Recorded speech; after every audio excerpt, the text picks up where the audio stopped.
bahagi ito ng syudad, pero napag-iwanan. Isang liblib na sityo na hanggang ngayon walang konkretong tulay. Kaya naman ang pagtawid sa ilog talagang buwis buhay. Marahil ang iba, uurong na.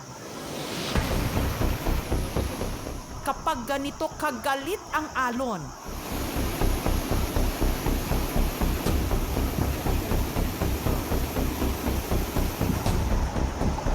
pero hindi ang mga tiga-barangay Tambobong sa Davao City. Wala naman daw kasi silang mapagpipilian, kundi tawirin ang napakapeligrosong Tamugan River.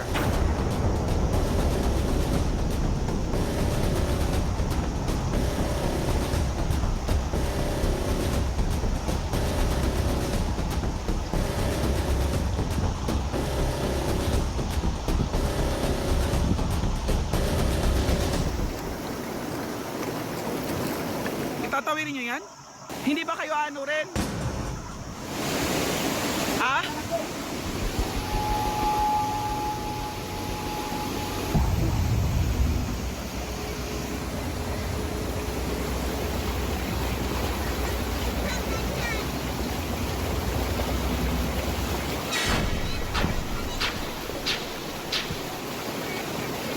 Pagkabata, pag yun siguro na ako, sir, mauna ginaamang sitwasyon. Ang problema dire, ang dalan.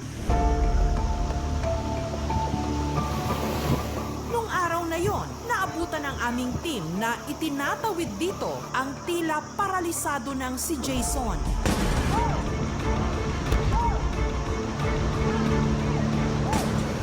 Sakay ng duyan na nakatali sa kahoy, pinagtutulungan siyang buhatin ng 5 tao.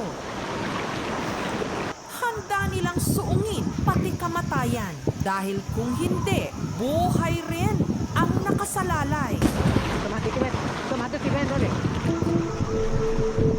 Pero sa kalagitnaan ng kanilang paglusong, ang nauna sa kanila may isinenyas.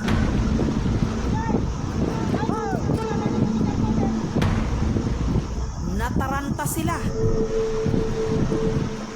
Delikado, sir. Daghang na kayong nangaano diyan, sir. Dumiretso man sila ng tawid o bumalik pa. Ang parang naghihintay sa kanila sa alinmang direksyon.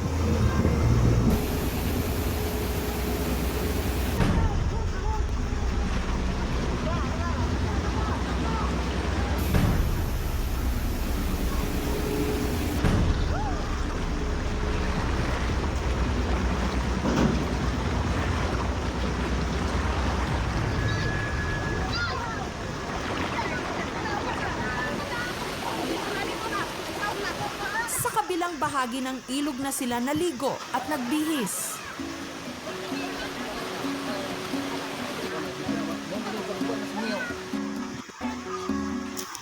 Pero bahagi pa rin ito ng napakalawak na syudad.